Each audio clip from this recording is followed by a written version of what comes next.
clase. Vamos a continuar con la retroalimentación del curso de Derecho Público, Internacional Público 1. Qué gusto saludarlos. Como se los había indicado en la clase anterior, vamos a iniciar con la serie de preguntas y respuestas para los compañeros que tengan alguna duda. Vamos a iniciar como alguna duda con relación a la primera clase en que recibimos la semana pasada, el día viernes. ¿Alguna duda que tengan con relación a cómo hemos definido el derecho internacional público? Se dieron cuenta que aproximadamente para poder estructurar la definición de derecho internacional público, tuvimos que desglosarlo y poder unirlo desde diferentes puntos de vista y varias situaciones que se dieron en la clase. En ese sentido, estamos los escucho si tienen alguna duda para poder iniciarla, para romper el hielo en la clase.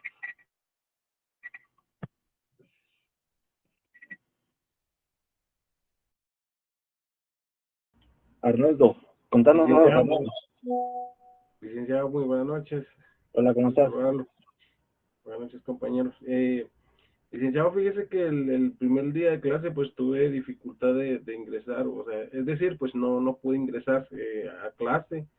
Entonces, prácticamente hoy es mi primer día, entonces no tengo mucha información, solo he estado viendo un poquito la información en WhatsApp, un grupo que crearon los compañeros, pero casi no hay mucha información de la primera clase.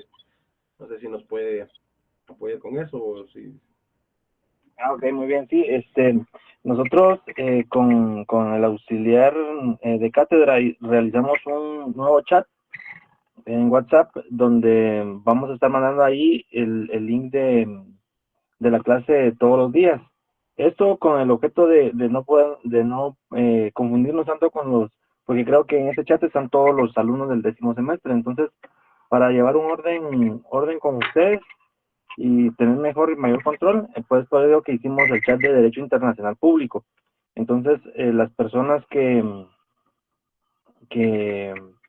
no se han incorporado al chat, por favor, con todo gusto, cualquier duda que tengan, nos pueden escribir ahí en ese chat y poder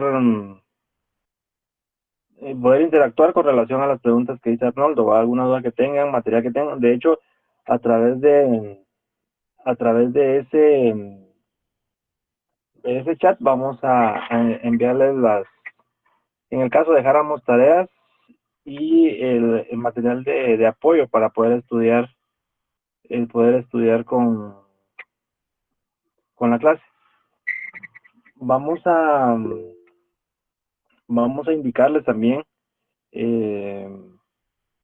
cómo vamos a realizar las evaluaciones. Eso va a ser más adelante, no se preocupen. Ahorita vamos a iniciar con el curso, vamos a empezar a darlo, tal como lo mencionamos en la vez anterior, el curso de lo que tenemos en el programa. Carlos, contame. Buenas noches, Nick. Hola, ¿cómo estás? Yo igual, este es el primer día que yo recibo clases con usted, pero usted nos podría mandar el link del WhatsApp que se hizo, Lick, porque pues yo al menos yo no tengo acceso a eso, y sí tengo, pero al chat general, 1 y 2, o sea que ya hay grupos, o sea, ya se armaron grupos. Sí, en este caso, para aclarar, el link para unirse al chat de WhatsApp lo mandamos al grupo general. Entonces ahí va a estar todavía. Entonces únanse a ese y así ya están ingresados o están unidos al chat de Derecho Internacional Público. Todavía no hemos armado grupos porque va a ser hasta el segundo parcial. Entonces, porque vamos para que no se les complique o tengan muy cargada su agenda con relación a los grupos y todo eso. Entonces, en Derecho Internacional Público vamos a en la primera hora para el primer examen parcial vamos a a trabajar únicamente lo que estamos viendo en el programa. Posteriormente, para el segundo parcial, vamos a evaluar si efectivamente si es posible o es viable poder hacer grupos, o si no, vamos a continuar de esta forma. Pero para recapitular, el link para unirse al chat de WhatsApp está en el chat general del 10º semestre. Ahí lo mandamos el día viernes en la noche. Bueno. Gracias, Rick. ¿Alguna otra duda, jóvenes?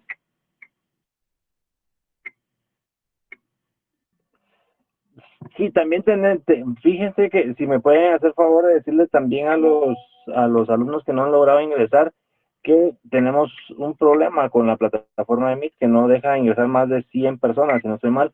Entonces están en la facultad, están tratando de solucionar ese problema, pero para el siguiente día ya vamos a poder ingresar todos. No hay problema, igual vamos a recapitular las clases que hemos estado dando.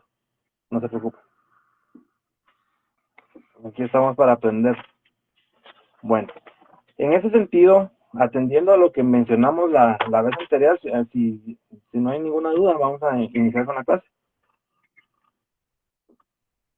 Bueno, en ese sentido, vamos a continuar. Y decíamos que era el derecho internacional público. Y definimos el derecho internacional público derivado de esas circunstancias que habíamos determinado a través de la clase anterior.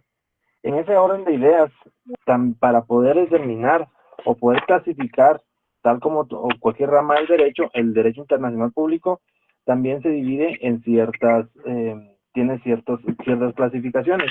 Es por ello que el derecho, cuando nosotros definimos el derecho regularmente, o cualquier rama del derecho, regularmente decimos que es aquel conjunto de normas jurídicas, principios, instituciones, doctrinas y categorías que regulan cierta rama del derecho. En ese sentido, atendiendo que ya sabemos qué es una institución, qué es doctrina, qué es una norma jurídica, qué son principios, vamos a ver también lo que es una categoría. Y dentro de las categorías del derecho internacional público tenemos, en ese sentido, cómo está dividido o cómo lo clasifica la doctrina al derecho internacional público. Si menciono alguna vez derecho internacional privado, me comprenden, pero es derecho internacional público. Entonces, dentro de las fuentes del derecho tenemos, o las principales, tenemos dentro de esas categorías, tenemos acá cómo se divide el derecho internacional público. Y varios autores, tal como lo establece la doctrina, las más aceptadas es la teoría dualista o la teoría monista.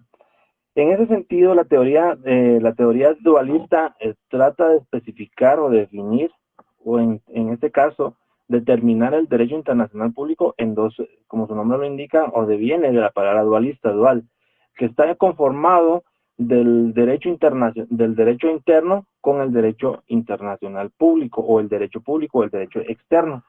En ese orden de ideas podemos determinar que, tal como se lo mencionaba la vez anterior, el derecho internacional público es la relación entre estados, entre pongamos ese ejemplo para ser un poco gráficos, esos mapas que aparecen en cada una de las circunscripciones internacionales de cada país, esos mapas es lo que nosotros determinamos o denominamos el estado. Entonces, la teoría dualista lo que hace es que, o estudia desde el punto de vista, en primer término, cada uno de los individuos de forma, valga la redundancia, desde su punto de vista individual, la persona. Y la persona va a ser la que va a representar al Estado, o ese conjunto de personas que va a representar el Estado. Esto quiere decir que todos nosotros, el ejemplo puede ser que todos nosotros como guatemaltecos, individualmente, tenemos esa característica de ser entes de derecho, que los derechos, que tenemos ese conjunto de derechos, que podemos determinar que tenemos cada uno de nosotros. y ese conjunto de derechos se traduce hacia lo internacional. Entonces, el Estado como ente general realiza convenios o tratados internacionales con otros países que tienen como objetivo llevar normas de carácter internacional para poder determinar esas que nos benefician a nosotros, esas esas normas que han convenido con otros estados. Lo vamos a ver más adelante. Y cómo se determina cada uno de esos derechos al establecerse la dualidad entre nosotros como personas individuales y el Estado como una persona colectiva. Y la teoría monista es efectivamente aquella la que establece la relación únicamente entre estados. Es por ello que el derecho internacional público, tal como lo mencionábamos anteriormente, lo determina o lo realiza a través de el conjunto de normas jurídicas que regulan las relaciones entre estados, pero en sí no es entre estados, sino que es aquel conjunto de personas, todos nosotros los guatemaltecos, que es como que si nosotros, todo aquel conjunto de guatemaltecos o toda la población fuéramos a las Naciones Unidas y dijéramos lo que queremos o lo que hacemos en ese órgano internacional, pero lo hacemos a través de nuestro representante, que en ese sentido sería nuestro presidente, vicepresidente o cualquier persona que sea delegada por estos. Entonces, esa teoría dualista es la que determina cada uno de las relaciones entre estados, pero representando ¿a quién? A nosotros. Y la teoría monista, como les indico, él lo realiza en su ente como un todo, únicamente entre estados. Pero en este caso se puede determinar que efectivamente existen dos entes. Primero, individual, que está conformado por el general, o viceversa. El general está conformado por el individual. Esto quiere decir que ese estado, ese mapita que aparece ahí en el mundo, se puede determinar que es el conjunto de todos nosotros que conformamos ese señor estado. Pero para tener esas relaciones internacionales hay ciertos principios, y esos principios los determina la norma jurídica o la doctrina como las fuentes del derecho internacional. ¿Y cuáles son las fuentes del derecho internacional? Como toda rama del derecho tiene sus fuentes, pero en este caso, las fuentes del derecho internacional, el derecho que nos ocupa o el curso que nos ocupa, está dividido en una clasificación, y las principales se puede determinar que una de las fuentes del derecho internacional es los convenios y los tratados. ¿Qué diferencia hay entre un convenio y un tratado? Cuando nosotros escuchamos la palabra tratado internacional, ¿a qué se refiere? Pues en ese sentido es aquel acuerdo celebrado por escrito entre estados y estados. Esto quiere decir entre el Estado de Guatemala y el Estado de México, u otros entes de derecho internacional. Por ejemplo, en los acuerdos que existe, por ejemplo, entre el Guatemala y la ONU, Guatemala y la Organización Internacional del Trabajo, Guatemala con la Organización Internacional de las Migraciones, Guatemala con la Organización de Estados Americanos. Eso es lo que se quiere decir o se establece que es un tratado. Son aquellos acuerdos que se llegan entre estados. Un acuerdo comercial, por ejemplo, entre Guatemala y México. Un acuerdo comercial entre Guatemala y El Salvador. Pero también hay un acuerdo de derechos humanos entre Guatemala y la ONU. Un ejemplo claro que podría ser en este caso un tratado es, por ejemplo, lo que en Guatemala podemos poner de ejemplo con la extinta CICIG. ¿Se recuerdan ustedes de la CICIG que han dado de mucho que hablar aquí en Guatemala? Bueno, en ese sentido, Guatemala hizo ese tratado de cooperación. Ya saben ustedes cuál era la función de la CICIG. La función que tenía, en este caso de misión internacional o de la ONU, era la misión específica que tenía esa Comisión Internacional contra la Impunidad en Guatemala, que tenía como objetivo darle una asesoría o una persecución a todos aquellos grupos clandestinos que figuraban dentro del Estado. Ese era el objetivo de la misión o de la CICIG. Y ese no fue con otro Estado que realizó Guatemala ese tratado, ¿ya? Sino que fue entre Guatemala y la Organización de Naciones Unidas. En su momento fue con la persona que era presidente, era un surcoreano, si no recuerdo mal el nombre, se llamaba Ban Ki-moon. Se llamaba el presidente o representante de las Naciones Unidas en ese momento, y ese tratado internacional fue el que le dio vida a Guatemala, y Guatemala lo aceptó a través de su legislación, a través del Congreso, fue como se aceptó. ¿Y por qué el Congreso? Porque recuerden que la soberanía, en este caso el Congreso es quien representa a todos los guatemaltecos, ¿verdad? Dentro del país o dentro de la República. Y los convenios son instrumentos de carácter normativo, en donde existe una concordancia entre voluntades entre dos o más sujetos de derecho.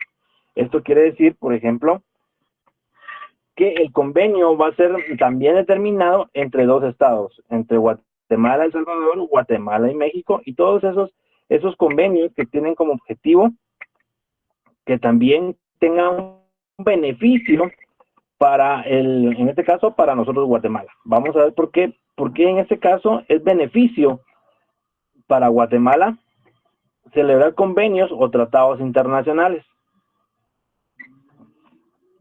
Asimismo también, dentro de esos convenios, dentro de esas fuentes, esto era para explicar un poco con relación a los tratados y convenios, pero seguimos dentro de las fuentes del derecho internacional. Las principales son primero los convenios y tratados internacionales. La costumbre también es una fuente principal de los tratados en derecho internacional público. Y esa es una de las fuentes principales, pero también existe en esa categoría o esa categorización que la norma o la doctrina le da al derecho internacional público, y puede ser la jurisprudencia. ¿Por qué la jurisprudencia? En este caso, la jurisprudencia o la doctrina. En este caso nosotros, que pertenecemos también, que somos parte o que estamos adscritos a la Corte Interamericana de Derechos Humanos, cuando la Corte emite una sentencia, la determina como jurisprudencia internacional. Y al momento que un caso es sometido a la jurisdicción de esa Corte Interamericana de Derechos Humanos, ya toma jurisprudencia o se realiza jurisprudencia que puede ser aplicada a cada uno de los estados miembros que solicitan cualquier asesoría, calificación o cualquier asunto que es sometido a su jurisdicción. Y también tenemos la doctrina, como su nombre lo indica, son todos aquellos textos que tienen por objetivo poder ilustrar, orientar todo lo que varios autores de bibliografía hacen con relación al tema de derecho internacional público. Recapitulando entonces, ¿cuáles son las fuentes del derecho internacional público? Tenemos las fuentes primarias y las fuentes secundarias. Las principales, son los convenios y tratados internacionales. La diferencia entre un convenio y un tratado. ¿Alguien que me quiera ayudar? Un tratado es un acuerdo celebrado entre un sujeto, por ejemplo, un derecho internacional público con un objeto de crear, transferir, siento como modificar y extinguir una relación jurídica entre ellos, algo así, no sé cómo explicarlo mucho. Sí, está bien la idea. El tratado entonces es aquel, como su nombre lo indica, el tratado o acuerdo celebrado entre dos países, ¿ya? Entre Guatemala y El Salvador, Guatemala y México, cualquier país que ustedes se puedan imaginar, que les venga a la mente. Pero también el tratado es aquel convenio que se da, perdón, el tratado es aquel acuerdo que se da entre Guatemala y un estado internacional. Más adelante vamos a ver lo que es las organizaciones internacionales y las vamos a delimitar, y ahí vamos a ir comprendiendo cómo es que Guatemala tiene acuerdos o tratados con estas organizaciones internacionales, como por ejemplo les mencionaba, como la ONU, la OEA, la Unión Europea. Esos son organismos internacionales, no es un ente o no es un estado, sino que son organismos internacionales que tienen como objeto realizar ciertas ciertos convenios o ciertos pactos, ciertos acuerdos con Guatemala. Por ejemplo, Guatemala es parte o celebró un tratado o un convenio, en este caso es un convenio, perdón, un tratado entre Guatemala y la Interpol. ¿Para qué creen ustedes que Guatemala se unió a la Interpol y celebró ese tratado internacional? No es con un país, no es con la Interpol de Estados Unidos, no es con la Interpol de México, no es con la Interpol de El Salvador, sino que la Interpol es un ente internacional que tiene por objeto la persecución, la individualización de personas que hayan cometido, en este caso también puede ser la aprehensión o captura de las personas que tenga una orden de aprehensión, una orden de captura en su país de origen y que esta persona se encuentre en diferentes partes del mundo. Y le solicita a la Interpol que si esta persona viaja de país en país y si en algún momento logra cruzar alguna frontera en cualquier vía aérea, marítima, terrestre, y es localizado por la Interpol, que lo capturen y nos lo manden a Guatemala. ¿Por qué? Porque tiene cuentas pendientes, en este caso, veámoslo de esa forma, cuentas pendientes con la ley, o tiene pendiente que aclare su situación jurídica derivado a una orden de aprehensión que le realizó un órgano jurisdiccional. La pregunta es, ¿para qué creen ustedes que Guatemala realizó ese tratado con la Interpol? Derivado de la explicación que dimos en este momento. ¿Para qué nos podría servir? ¿Algún ejemplo que tengan ustedes que recuerden? Nora, cuénteme, Nora. Buenas noches. Buenas noches, licenciado. Yo tengo entendido que esto le sirve a Guatemala para detener a alguna persona que vaya huyendo de Guatemala por algún proceso legal que tenga y es detenido en el país que él se encuentra. Y lo Claro. para su país, o sea, Guatemala. Efectivamente. ¿Un ejemplo sería lo de Valdizón, licenciado? ¿Qué manda? ¿Lo de Valdizón sería un ejemplo? Sí, podría ser un ejemplo.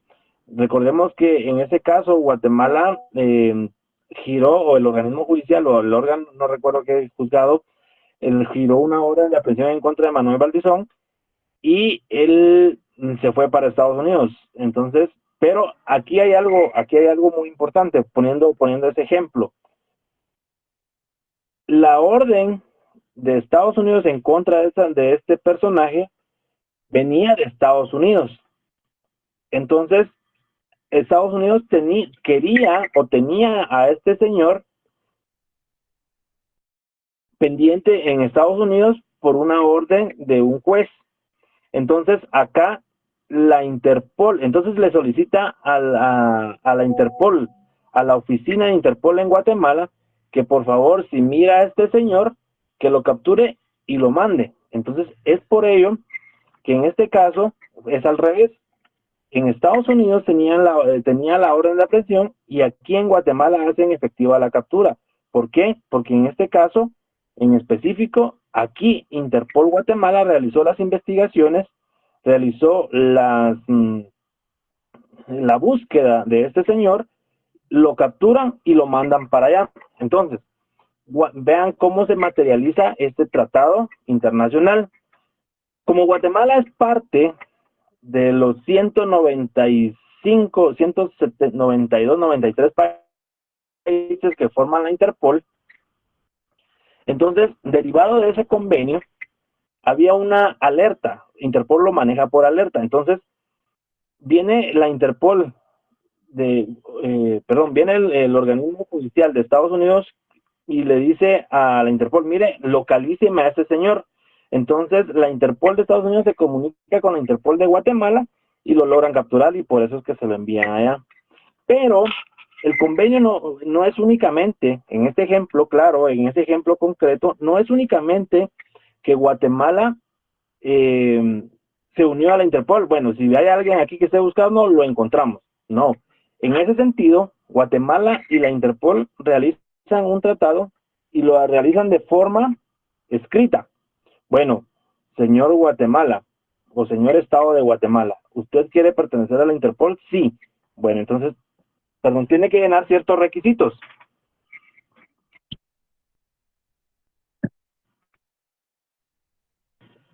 Esos requisitos es que Guatemala puede tener acceso al sistema de base de datos de la Interpol e indicar qué personas son las que él quiere capturar o que andan viajando. Pero para eso tiene que dar una cuota. Es como pertenecer a un club. ¿Se recuerdan que en la clase anterior yo les indicaba que para poder pertenecer a la comunidad internacional es como pertenecer a un club? Si yo quiero pertenecer a un club, por ejemplo, a una asociación, a una organización internacional, Guatemala tiene la obligación de dar una cuota para poderse mantener dentro de ese club. Y en ese sentido, Guatemala y la Interpol llenaron un formulario, digámoslo de esa forma, donde existen varias alertas de diferente color. Por ejemplo, está la alerta roja, la alerta naranja, la alerta azul, y cada uno de ellos tiene un objetivo específico de captura de cada una de las personas. Por ejemplo, en la Interpol, digamos que una persona que tiene orden de captura aquí en Guatemala, una orden de aprehensión por el delito de negación de asistencia económica, y se va para Estados Unidos. ¿Creen ustedes que la Interpol y el convenio con Guatemala tiene por objeto encontrar a esa persona o localizarla y mandarla para acá? No, sí, diría que no. No, licenciado. ¿Por qué no? Cuéntame, ¿por qué dice usted que no? Buenas noches. Porque Hola, yo comprendo o creo, ¿verdad? Que la persecución es más como que penal, por cuestiones penales y no civil, pienso yo. Pero la orden de aprehensión por negación de asistencia económica es penal, es un delito. Y la gira un juez del orden penal. No la gira un juez de orden civil, sino que es ni de familia, sino que es penal porque es un delito. La negación de asistencia económica. Pero en este caso, el convenio que hay entre Interpol y Guatemala se determina que únicamente se da por delitos de acción pública que atentan contra los estados. ¿Ya? En este caso es un delito que atenta contra personas, digámoslo de esa manera para poderlo comprender. Está afectando la alimentación de una persona, no está afectando en sí el bien jurídico tutelado de un estado. Ya, en ese sentido, la Interpol únicamente va a tener la capacidad para poder aprender a aquellas personas. Por eso es el ejemplo de este señor Valdizón.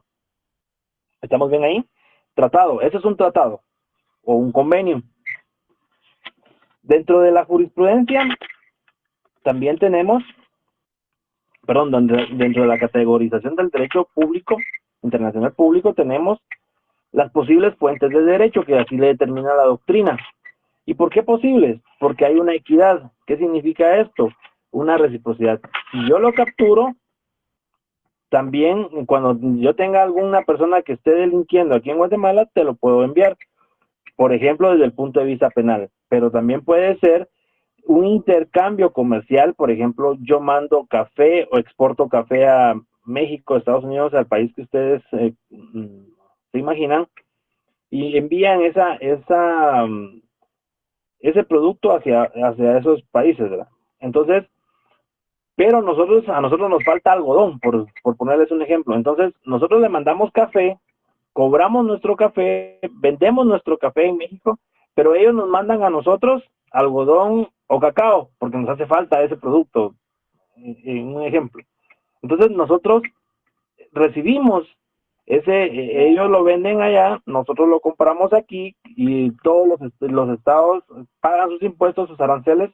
También esa es una forma de una fuente del derecho internacional público, es la equidad. Yo te mando, te envío, pero también, por favor, fíjate que yo necesito algodón o cualquier producto que ustedes se puedan imaginar, que aquí me hace falta y no lo necesito como materia prima para crear productos que voy a exportar a otro lugar. Entonces, bajemos aranceles, pero no es un intercambio gratuito, sino es un intercambio comercial. Esto quiere decir que se da ese intercambio entre naciones o entre estados. Es una entidad, pero una equidad, perdón. También tenemos la opinión pública. También tenemos, en este caso, puede ser también como su nombre lo indica, que dentro de ese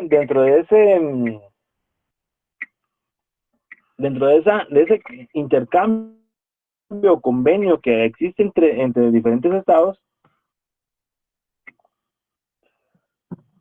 se puede determinar la relación, por ejemplo, por ejemplo, los voceros del gobierno, del estado, realizan o hablan muy bien de un estado, por ejemplo, Guatemala hace referencia sobre esa equidad, sobre esas relaciones públicas, sobre esas relaciones comerciales que hay entre Guatemala y Estados Unidos, y así Estados Unidos también hace referencia de esas muy buenas relaciones comerciales que existen entre esos dos países. Eso también para algunos autores es una fuente del derecho internacional público. Esa opinión pública que se tiene, por ejemplo, entre estados, ¿ya? Es como decir, como causarle, con un ejemplo burdo, es como causarle envidia a otro país y decirle, mira, entre nosotros hay una muy buena relación, en cambio con ustedes se caen mal, ¿ya? De ese también es la opinión pública que también relata o hace ver que el Estado como una fuente del derecho internacional público. También tenemos los actos de las organizaciones internacionales. Esto quiere decir lo que les explicaba anteriormente, esa organización que hay entre estados y organismos internacionales. ¿Quiénes son los organismos internacionales? Todos aquellos que tienen personalidad jurídica y que tienen por objeto regular alguna entidad, alguna rama del derecho, alguna actividad, algo que lo vamos a ver más adelante, que tiene como por objeto regular eso. Por ejemplo, la Organización Internacional del Trabajo, ¿qué regulará?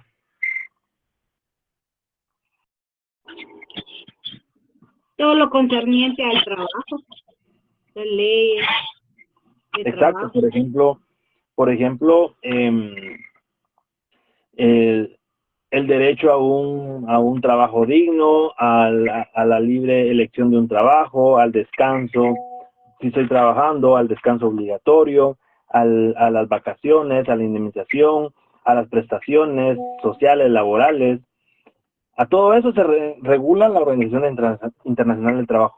¿Y será que Guatemala, en este caso, se une a través de un convenio, un tratado con dicha organización para poder establecer y poder regirse en esas normas internacionales del trabajo, para poder tener, en este caso, los trabajadores tener o una fuente del derecho? Porque si se recuerdan, vayámonos al derecho laboral, derivado del ejemplo que estamos poniendo. ¿Cuáles son las fuentes del derecho laboral? Igual, las normas jurídicas, la doctrina, los principios, la jurisprudencia, y en este caso la jurisprudencia internacional. ¿Por qué? Porque la Organización del Trabajo establece también ciertos parámetros o ciertos inspiran a que Guatemala pueda ser parte de esa organización para que sean más abundantes o tengan más derechos los trabajadores, derivado no solo del código de trabajo que tenemos acá, que tenemos vigente en Guatemala, sino que también se va a tratados internacionales para que tengan una fuerza dentro de la legislación, una fuerza normativa en la legislación. Eso es hablando de derecho laboral. Y el derecho laboral es un derecho humano. ¿Por qué es un derecho humano? Porque todos tenemos derecho a un trabajo, tenemos derecho a lo que les mencionaba anteriormente, a la libre elección del trabajo y todo lo. Pero ¿cómo? ¿Pero por qué en este caso lo que disponga la Organización Internacional del Trabajo, cómo lo vamos a aplicar aquí en Guatemala? ¿Por qué?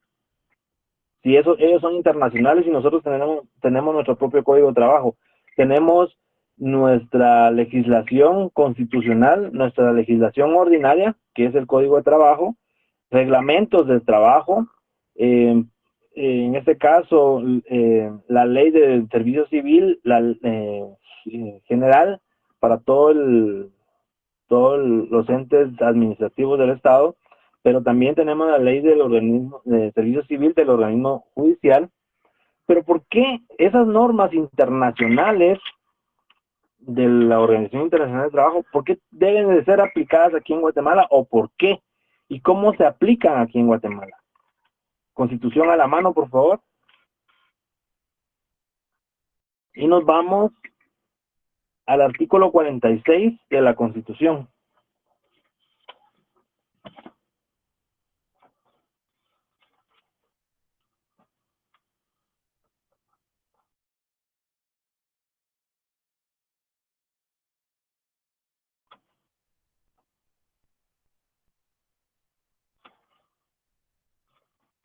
¿Lo encontramos? Bueno, ¿cómo se llama el epígrafe de ese artículo? Se llama la preeminencia del derecho internacional. Atendiendo que se establece que el principio general de que en materia de derechos humanos, los tratados y convenciones aceptados y ratificados por Guatemala tienen preeminencia sobre el derecho interno. Esto quiere decir que, derivado a que esas normativas o esas normas que se crean en esa organización pueden ser aplicadas aquí en Guatemala. ¿Por qué? Porque son parte de un derecho humano. ¿Y qué es el derecho humano? Es aquel derecho que es inherente a la persona humana.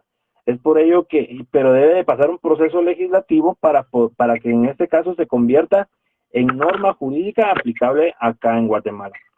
Entonces, esos también son los actos como una fuente del derecho internacional. Los actos de las organizaciones internacionales y los actos unilaterales de los estados.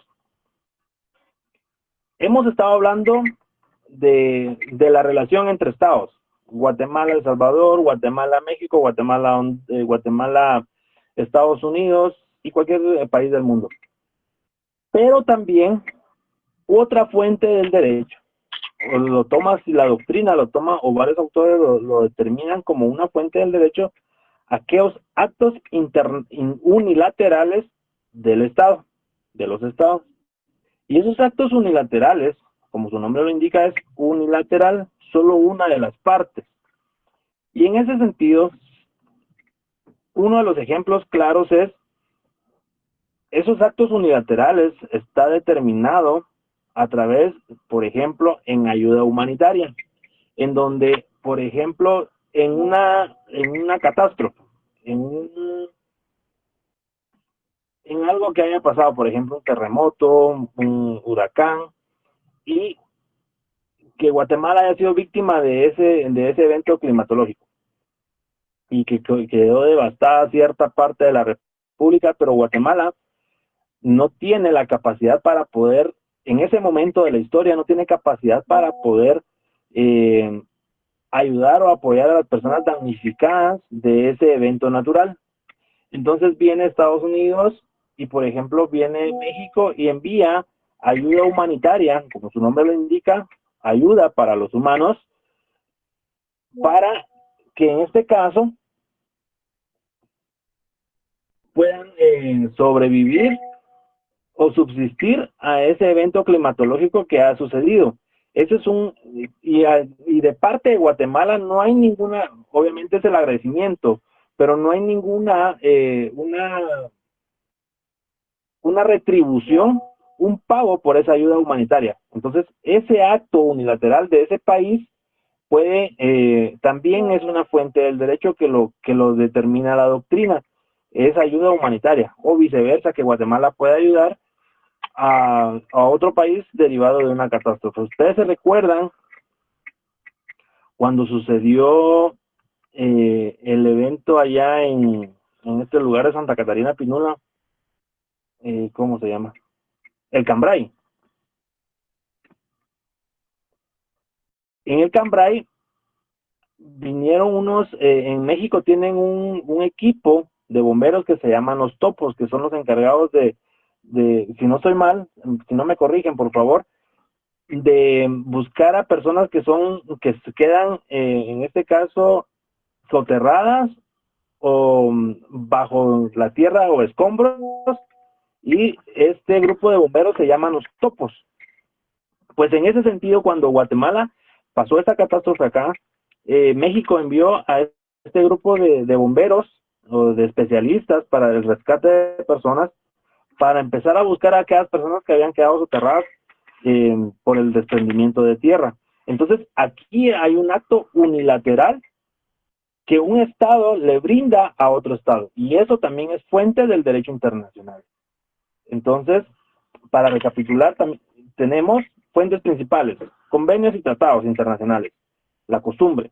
Las secundarias puede ser la jurisprudencia y la doctrina. La jurisprudencia lo determinamos como aquellas resoluciones, el ejemplo, que devienen de la Corte Interamericana de Derechos Humanos. La doctrina, ya sabemos que son elaboración de diferentes actos de autores de libros que puedan ayudar al estudio o inspirar al estudio del derecho internacional público. Y las posibles fuentes del derecho, la equidad, como les decía, enviarnos o intercambiar productos que yo no tengo, pero yo estoy mandando otros productos que el otro país no tiene. La opinión pública, las buenas relaciones, aquella difusión, aquella publicación de las buenas relaciones entre Guatemala y otros estados. Los actos de las organizaciones internacionales, que ponía el ejemplo de la Organización Internacional del Trabajo, y los actos unilaterales de los estados. Ahí podemos establecer esas fuentes que inspiran el derecho internacional público. Entonces ya tenemos, en la primera clase vimos qué es el derecho internacional público. Lo definimos y logramos concretar una definición, concepto y definición. Ahora, en esta ocasión tenemos las fuentes del derecho internacional público, que nos sirven para poder determinar de dónde deviene, cuál es su naturaleza, cuál es su funcionamiento o el fundamento de ese derecho internacional público. Y también tenemos, dentro de esas posibles fuentes, un derecho que se llama el jus cogens, que también se llama el derecho imperativo, que se trata de una regla que ha sido aceptada y reconocida como tal por la comunidad internacional en su conjunto, que se establece a través de los principios generales del derecho. ¿Y cuáles son esos principios generales del derecho? Podemos determinar aquellos principios que rigen en cualquier rama, en la mayoría de ramas ramas del derecho, tanto público como privado. Tenemos el derecho por ejemplo, el principio del debido proceso, el principio de defensa, el principio de no ser perseguido doblemente por un hecho ya juzgado, el derecho a tener una defensa técnica, el derecho a la libre emisión del pensamiento. Todos esos principios es lo que le denomina la doctrina como el jus cogens. que también es posible que sea una posible fuente del derecho. ¿Pero por qué posible? Porque en este caso son acciones que se dan no porque ya están convenidas, no porque ya está hecha en un tratado, no porque ya está hecho o esté hecho y plasmado en un documento, sino que son esas relaciones que se dan en el momento denominémosle, de la necesidad del momento, la necesidad del servicio, como les explicaba, la equidad, la opinión pública, los actos internacionales o los actos unilaterales. Entonces, el jus cogens significa ese imperativo que tienen los estados de poder hacer lo que ellos consideren correcto en bienestar de otro estado. ¿Estamos bien ahí? ¿Alguna duda con relación a las fuentes? Pregunten, por favor. Licenciado, este jus cogens también entra entre las posibles, ¿no? Sí. Junto con la equidad, ¿verdad? Sí, desde la equidad, el jus cogens es dentro de las posibles fuentes del derecho. ¿Por qué posibles? Porque no se puede determinar que ya esté, como les indicaba, ya esté firmado ese tratado o convenio, sino que se da en ese momento de la historia, en ese momento que de la necesidad de un Estado en requerir ayuda o de proporcionar ayuda. ¿Por qué requerir y proporcionar? Si el Estado me pide, yo le doy. Si yo le doy al Estado o le doy de una forma unilateral, en ese sentido es lo que se establece porque es posible. Contrario a las otras dos, la secundaria, la principal. La fuente es un convenio o un tratado, la costumbre. La secundaria, la jurisprudencia, que puede ser, no es que que sea como secundaria, sino que es que va a ser sometido a casos concretos. Y la doctrina que también ayuda, como les indicaba, a inspirar esa norma jurídica. ¿Alguna otra duda? ¿Alguien más?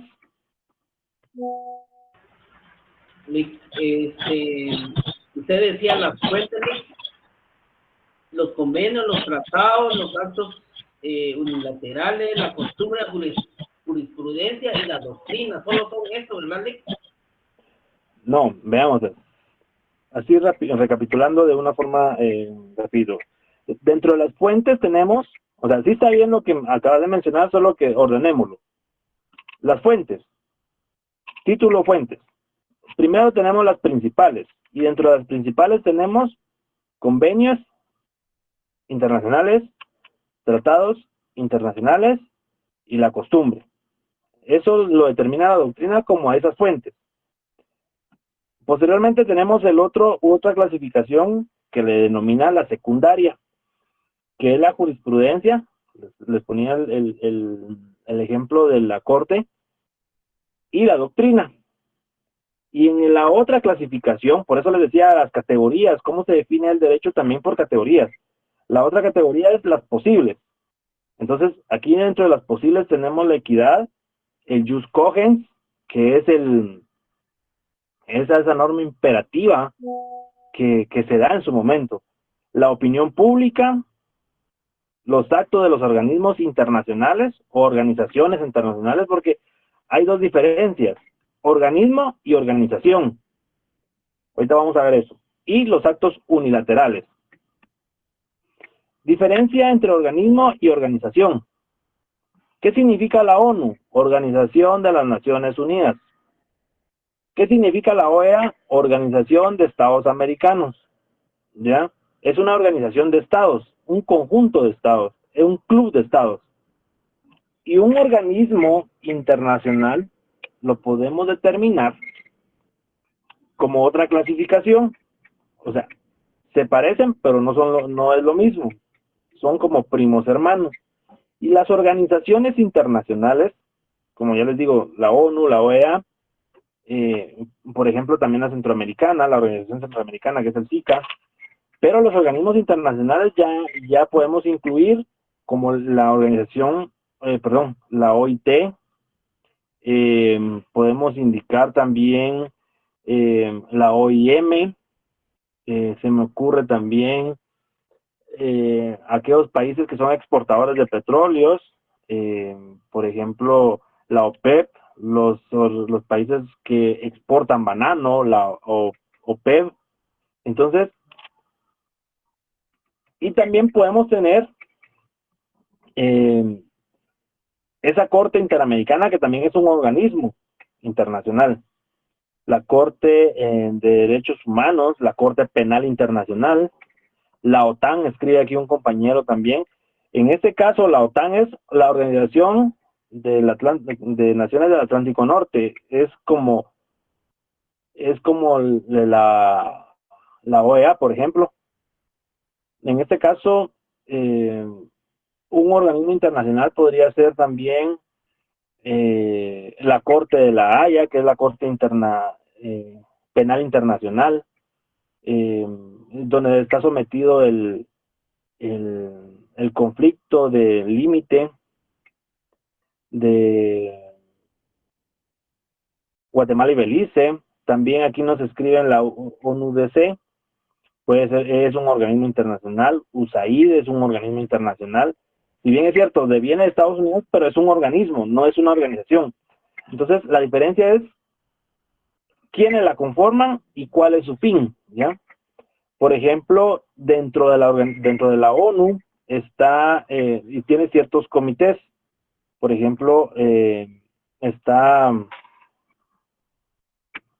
el de seguridad, el de comercio. Entonces, dentro de esos se determina que son comités dentro de la Organización de Naciones Unidas. Podemos también mencionar como los organismos internacionales, ¿cómo se llama esto de la salud? Organización Mundial de la Salud. Es un organismo internacional totalmente distinta a un órgano internacional o una organización internacional. También tenemos la Organización Panamericana de la Salud, que es únicamente acá en América, que es un organismo que tiene como objetivo la salud a nivel continental. Entonces, en ese sentido, así es como se divide o se clasifica las fuentes del derecho internacional público. ¿Alguna otra duda? ¿Dudas, por favor?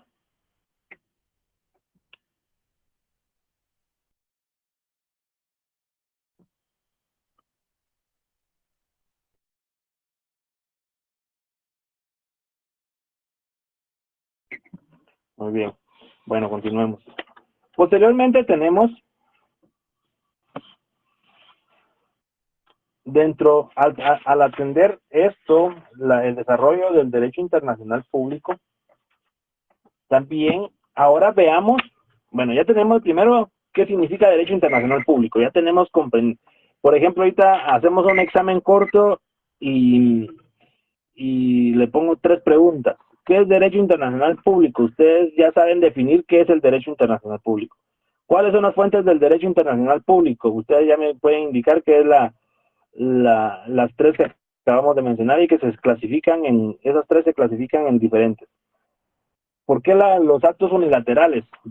Ya me lo explican. Entonces, ahora vamos a ver quiénes son los que participan en esa organización internacional. Porque ahorita vimos, si se dan cuenta, qué es cada una de esas organizaciones o cómo se representan a través de estado en estado. Pero ¿quién la representa? ¿Quién es el encargado de llevar esas organizaciones, de organizar valga la redundancia, organizar esas organizaciones, organismos, esos comités internacionales? Entonces, la clasificación de los sujetos. ¿Quiénes son los sujetos? Dentro de los sujetos tenemos los sujetos ordinarios, los sujetos activos, los sujetos permanentes y los sujetos con capacidad plena. Tenemos los sujetos generales y los sujetos aparentes. Así de una forma, así bien, les voy a pasar ese material para que lo tengan ahí en el chat del curso para ir avanzando un poco más. De una forma somera, sujetos del derecho internacional público. Son aquellos a quienes el derecho internacional concede un derecho de acción ante un tribunal internacional. Por ejemplo, en ese sentido, podemos determinar que un sujeto de derecho internacional público es aquella persona individual, yo, Elder, Juan Pérez de los Palotes, Juanito Pérez, Pedro Pérez, cualquier persona que ustedes se puedan imaginar, tiene el derecho de acudir a ese organismo internacional, ya sea de forma individual o a través de ser representado por el Estado. Esto quiere decir que nosotros, por ejemplo, quisiéramos ser parte del Comité de Seguridad de la ONU, que en su momento fuimos candidatos y estuvimos en esa contienda con Venezuela en su momento, fue hace como unos 5, 10 años, y se llevaron elecciones para ver quién quedaba en ese momento de la historia de este comité, y siempre había un empate. Y en ese sentido, esos sujetos de derecho son aquellas personas, nosotros como personas individuales, de poder acudir a esos organismos. Nosotros podemos, por ejemplo, ha sido vulnerado nuestro derecho o no ha sido resuelto de conformidad con lo que nosotros queremos o deseábamos o intentábamos, que un órgano jurisdiccional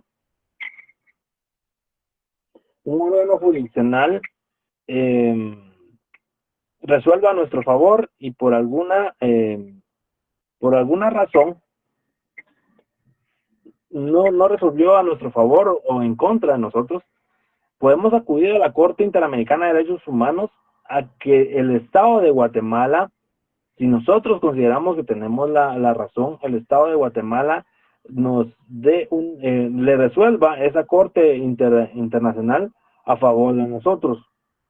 Y lo hace a través de ¿qué? De una jurisprudencia, de una sentencia en la cual se puede establecer que nosotros somos ese sujeto de derecho. También están los sujetos ordinarios, son aquellos que desde su origen fueron reconocidos como tales y cuyo origen se remonta bastante lejos, como por ejemplo, los sujetos ordinarios en este caso se pueden determinar que son países, hablando de países o estados, aquellos que ya han existido desde siempre en la era moderna. Por ejemplo, España, Inglaterra, Francia, Holanda, Italia, esos países que fueron tal vez no los primeros, no se puede determinar los primeros, pero sí aquellos países que conformaron en su momento esa organización y le dieron vida a esa organización. Posteriormente ya todos los demás países se fueron uniendo a esa organización para poder conformar lo que ahora es, por ejemplo, la ONU o la OEA en ese sentido. Y si se dan cuenta, los países ordinarios o los sujetos ordinarios de derecho internacional público son europeos. En este caso era porque se recuerdan que hubo en algún momento de la historia que le denominaban el antiguo mundo y América le decían el nuevo mundo, porque los países en ese sentido, los países europeos eran más y mejor conocidos a nivel internacional. Fue a través de las conquistas que los países de Latinoamérica se fueron dando a conocer y posteriormente en sus independencias, cuando ya no dependían, valga la redundancia, de esos países europeos, como en el caso de Guatemala, que su independencia fue en 1821, México, toda Centroamérica, ¿cómo se llamaba antes? Colombia, por ejemplo, le decían la Gran Colombia, que tenía parte de Panamá, si no sé mal, Ecuador y Bolivia. Entonces, a eso se le denominan sujetos ordinarios, aquellos países que conformaron, que fueron los primeros en conformar esa organización. También tenemos los sujetos activos, que los sujetos activos no solo tienen derechos y obligaciones, sino que también aportan en ese sentido o cooperan con la creación de la fuente de derechos de la fuente del derecho y la creación del derecho internacional. Esto quiere decir que esos sujetos tienen por objeto o son como aquellos estados o como los presidentes de esas organizaciones o esos comités que el ejemplo que les ponía, ese club de personas, pero ellos, para que no se salgan las personas de ese club, son los que mantienen vivo ese club. En ese sentido, esos países son los que mantienen, ahora cada uno de los países tiene que dar digámosle, denominémosle como su cuota para poder pertenecer a esa organización, pero tampoco si ya deja de pertenecer, si deja de aportar, se puede salir, no, porque ha firmado un convenio, un tratado de que no puede renunciar a esa organización. Puede crear otras. Por ejemplo, antes había, si no estoy mal, se denominaba los países no alineados, que era como que la contraparte de la Organización de las Naciones Unidas, que era donde estaban países que se negaban a ser parte de esa hegemonía por parte de imperios. Le denominaban así, por ejemplo, países como Cuba, países comunistas de Europa, Cuba, Venezuela, Nicaragua en su momento, también otros países africanos como Malawi, Sierra Leona, todos esos países que no pertenecían a la ONU, pero pertenecían a esos países no alineados, como que estaban dentro de la organización, pero no acataban las resoluciones de esa organización. También tenemos los sujetos permanentes, que por ejemplo los sujetos permanentes, en este caso, podemos determinar también que existían, o sea, en esa organización, siempre en las Naciones Unidas, o en la OEA, por ejemplo, en el Comité de Seguridad. Por ejemplo, el Comité de Seguridad tiene 7 miembros permanentes, que está Estados Unidos, Francia, Inglaterra, Canadá, Rusia, China, falta uno. Y el otro que era el número 7, que era cuando Guatemala compitió con Venezuela para ocupar un puesto en el Comité de Seguridad Internacional de la ONU. Esos son los sujetos permanentes. Los sujetos de capacidad plena son todos aquellos estados que tienen esa capacidad para poder tener voz y voto en la Asamblea General de las Naciones Unidas. Era en ese sentido, y como les indicaba, los sujetos del derecho internacional público son los estados. Se recuerdan de que relación Estado-Estado. Pero en ese sentido, ¿quién le da vida a esa relación entre estados? ¿Será que en este caso son por ejemplo, son las organizaciones que únicamente va la bandera de Guatemala, la bandera de todos los países, y ahí está la unión de la Organización de Naciones Unidas? No. En este caso son las personas individuales quienes le dan vida a esa organización, a ese organismo. ¿Por qué? Porque cada una de las personas, a través de su representante, en este caso, por la vía el presidente, vicepresidente, o aquella persona encargada o que representa a Guatemala ante esas organizaciones, organismos, es la persona que le da vida. Y esa persona imaginémoslo de esa forma, lleva un bolsón o lleva su mochila llena de peticiones, derechos y obligaciones de toda Guatemala, de todo el estado que va a participar en esa relación, a exigir o a solicitar que se le reconozca un derecho o que se le reconozca internacionalmente un derecho, o se le imponga alguna obligación derivada de un derecho. Entonces, en ese sentido, quien le da vida al derecho internacional público es la persona individual, es aquel representante de la nación, el representante del país, quien se hace presente en esas sesiones, consejos, reuniones y habla en nombre de Guatemala. Es ahí, y entonces cuando hace esas relaciones, ya es entre Guatemala y otros estados. Pero en ese sentido, es la persona individual, el representante humano que representa un país para poder llevar a cabo esas relaciones. ¿Alguna duda? ¿Cómo vamos ahí?